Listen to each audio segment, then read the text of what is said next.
13 दिन 5,000 से ज़्यादा ठिकानों पर हमले और 1300 से ज़्यादा नागरिक मारे गए। ईरान के सर्वोच्च नेता की हत्या, खाड़ी के 14 देशों पर मिसाइल से हमले, एक यूनेस्को विरासत स्थल तबाह और दुनिया के तेल के रास्ते बंद। यह कोई फिल्म नहीं है, यह आज की हकीकत है। और इस सब के बीच ट्रंप ने कहा जंग जल्द ख़त्म होगी। ईरान ने कहा हम तय करेंगे कब ख़त्म होगी। दोनों में से कौन सच बोल रहा और इस पूरी जंग में भारत कहाँ खड़ा है, आज वो सब बताऊंगा जो आपको कहीं और नहीं मिलेगा। यह है शतरंज की बिसात एपिसोड 1, जहाँ दुनिया की बड़ी लड़ाइयों को हम समझेंगे बिना किसी का पक्ष लिए, बिना किसी प्रचार के, सिर्फ तथ्य, इतिहास और ईमानदार विश्लेषण। चलिए शुरू करते हैं। आज का विषय ईरान, इजराइल और अमेरिका, धर्म, तेल और परमाणु बम एक साथ। चलिए शुरू करते हैं। भाग 1, आज क्या हो रहा है। 28 फरवरी 2026 अमेरिका और इजराइल ने मिलकर ईरान पर हमला किया और पहले ही दिन ईरान के सर्वोच्च नेता अली खamenei मारे गए। यह वो लकीर थी जो कभी नहीं पार होनी चाहिए थी। खamenei सिर्फ एक आदमी नहीं थे, वो ईरान की पूरी व्यवस्था का केंद्र थे। ईरान का जवाब तुरंत आया। खाड़ी के देशों पर मिसाइलें, अमेरिकी अड्डों पर हमले और हार्मोज स्ट्रेट, दुनिया के तेल का रास्ता बंद। 13 दिनों में क्या क्या हुआ, एक नज़र में। खamenei की हत्या के बाद ईरान में नए सर्वोच्च नेता चुने गए। उनके बेटे मुज्तबा खamenei 8 मार्च को तेहरान में लाखों लोग उनके समर्थन में सड़कों पर उतरे। अमेरिका ने 5,000 से ज़्यादा ठिकानों पर हमले किए। ईरान की नौसेना और वायुसेना बड़े हिस्सों में तबाह। लेकिन ईरान झुकने को तैयार नहीं। ईरान ने जवाब में 500 से ज़्यादा मिसाइलें और 2,000 से ज़्यादा ड्रोन दागे। कुवैत, बहरीन, यूएई, सऊदी अरब सब निशाने पर। अमेरिकी दूतावास रियाद और कुवैत में हमले। अमेरिकी नौसेना पर 5th फ्लीट का मुख्यालय बहरीन में बार बार निशाने पर। कुछ ऐसी बातें जो आपने शायद नहीं सुनी होगी। पहली, यूनेस्को विरासत स्थल तेहरान का गुलिस्तान महल जो 200 साल पुराना है। अमेरिका इजराइल हमले में क्षतिग्रस्त, दुनिया का सांस्कृतिक खजाना तबाह। दूसरी, काली बारिश। विश्व स्वास्थ्य संगठन ने चेतावनी दी कि तेहरान के तेल डिपो जलने से धुआं उठा। वो बारिश के बादलों में मिल गया। अब जहरीली बारिश पड़ रही है। लोगों को घर से ना निकलने की सलाह दी गई है। तीसरी, 1100 से ज़्यादा बच्चे, यूनिसेफ ने बताया इस जंग में 1100 से ज़्यादा बच्चे या तो मारे गए या तो घायल हुए। और ट्रंप 10 मार्च को उन्होंने कहा हम जीत रहे हैं, जंग जल्द ख़त्म होगी। लेकिन अगले ही दिन डिफेंस सेक्रेटरी पीट हेगसेट ने कहा हम अब तक के सबसे तेज़ हमले करेंगे। यह कॉन्ट्राडिक्शन है और यह कन्फ्यूजन है जो बाज़ारों को डरा रही है। अमेरिकी शेयर बाज़ार एक ही दिन में 900 अंक नीचे। दुनिया भर के शेयर बाज़ार रेड जोन में। भाग 2, इतिहास। 1919 से पहले इजराइल ईरान दोस्त थे। यहाँ एक बात है जो शायद आपको नहीं पता। इजराइल और ईरान 1979 से पहले दोस्त थे, एक दूसरे को तेल देते थे, खुफिया जानकारी साझा करते थे, व्यापार होता था। क्यों? एक साझा दुश्मन था, अरब राष्ट्रवाद। दुश्मन का दुश्मन दोस्त, यह जियो पॉलिटिक्स है। फिर 1979 आया, इस्लामी क्रांति। अयातुल्ला खुमैनी ने शाह को हटाया। रात भर में ईरान की राजनीति 180 डिग्री पलट गई। इजराइल का दूतावास बंद, वही इमारत फ़लस्तीनियों को दे दी गई और खमेनी ने कहा, अमेरिका बड़ा शैतान और इजराइल छोटा शैतान। लेकिन एक और दिलचस्प बात, 1980 में जब ईरान इराक जंग चल रही थी, इजराइल ने चुपके से ईरान को हथियार बेचे, क्योंकि इराक तब बड़ा खतरा था। यही जियोपॉलिटिक्स है। कोई एनिमी परमानेंट नहीं होता, परमानेंट होता है तो सिर्फ इंटरेस्ट। 2015 में एक मौका आया परमाणु समझौता, जय पोप। ईरान अपना परमाणु कार्यक्रम सीमित करेगा, प्रतिबंध हटेंगे। ओबामा ने किया, नेतन्याहू नाराज थे। 2018 में ट्रंप ने समझौता तोड़ दिया, अब तक का सबसे बुरा समझौता। फरवरी 2026 में बातचीत फिर हुई। 25 फरवरी को ईरान के विदेश मंत्री ने कहा, समझौता पहुंच के भीतर है। लेकिन ट्रंप ने कहा, मैं खुश नहीं। और 28 फरवरी को हमले शुरू। समझौता होते होते रह गया और जंग शुरू हो गई। भाग 3, असली कारण। यह धर्म की नहीं, ताकत की लड़ाई है। और सबसे ज़रूरी बात, खबरिया चैनल बताते हैं यह यहूदी बनाम मुसलमान है। गलत है। अगर यह सिर्फ धर्म होता तो इजराइल ईरान को चुपके से हथियार क्यों बेचता। धर्म दिखावा है, असली कारण कुछ और है। पहला कारण, इलाके की सर्वोच्चता। ईरान ने एक घेरा बनाया है। लेबनान में हिजबुल्ला, फ़लस्तीन में हमास, यमन में हूती, इराक में शिया मिलिशिया। इजराइल चारों तरफ से घिरा है। इजराइल का डर जायज़ है। लेकिन इस जंग में लेबनान की सरकार ने हिजबुल्ला को सैनिक गतिविधि बंद करने को कहा। ईरान का घेरा टूटना शुरू। दूसरा कारण, परमाणु हथियार। और यहाँ एक बड़ा दोहरापन है। इजराइल के पास लगभग 200 से 400 परमाणु हथियार हैं। पूरे मिडिल ईस्ट में सिर्फ इजराइल के पास। लेकिन इजराइल ने NPT पर दस्तखत नहीं किए, IAEA की जांच नहीं, और दुनिया चुप। ईरान परमाणु कार्यक्रम बनाए, तूफान आ जाता है। अमेरिकी खुफिया रिपोर्ट कहती है कि ईरान परमाणु हथियार बनाने से अभी 1 दशक दूर है। लेकिन ट्रंप और नेतन्याहू ने कहा, खतरा अभी भी है। यह कॉन्ट्राडिक्शन दुनिया देख रही है। तीसरा कारण, हॉर्मोज।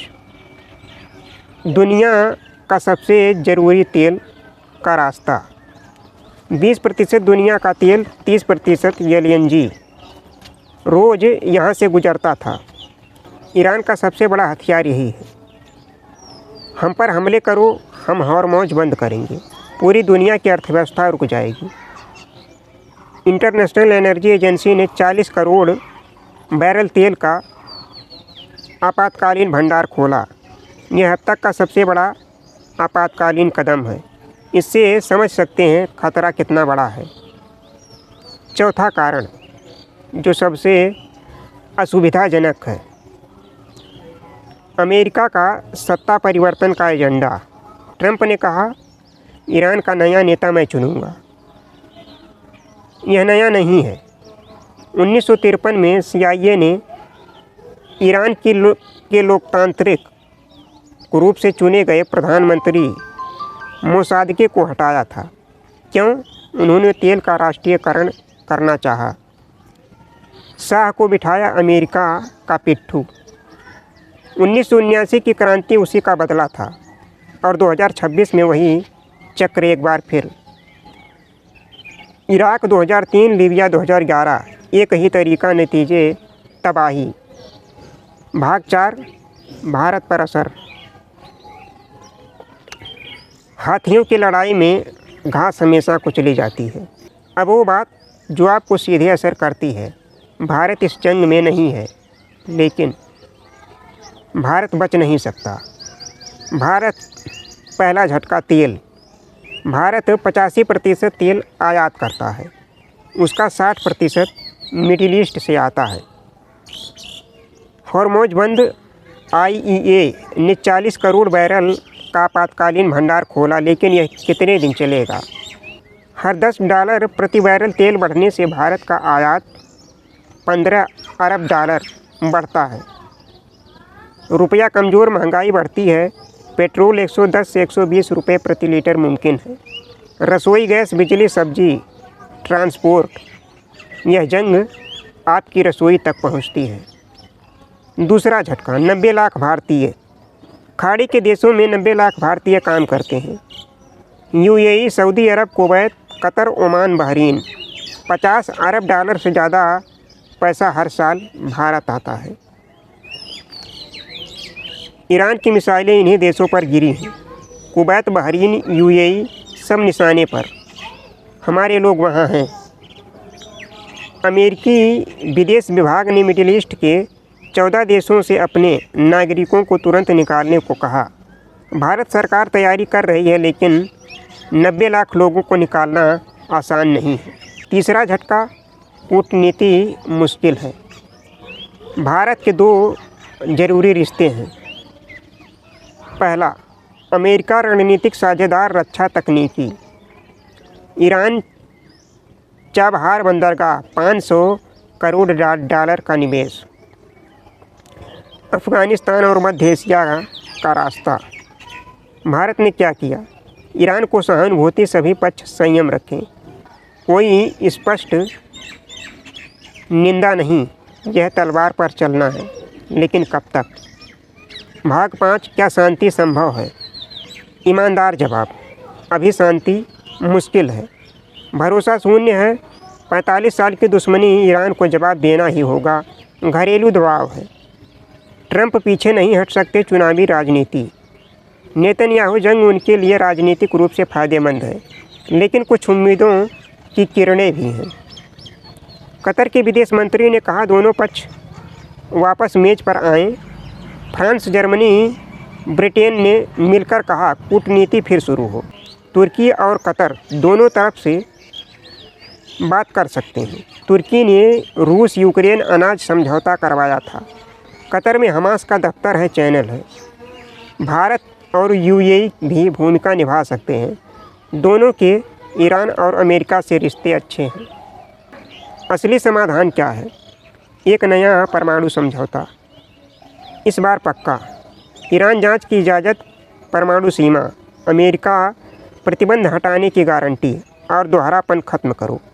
इजराइल के परमाणु हथियारों की भी बात हो।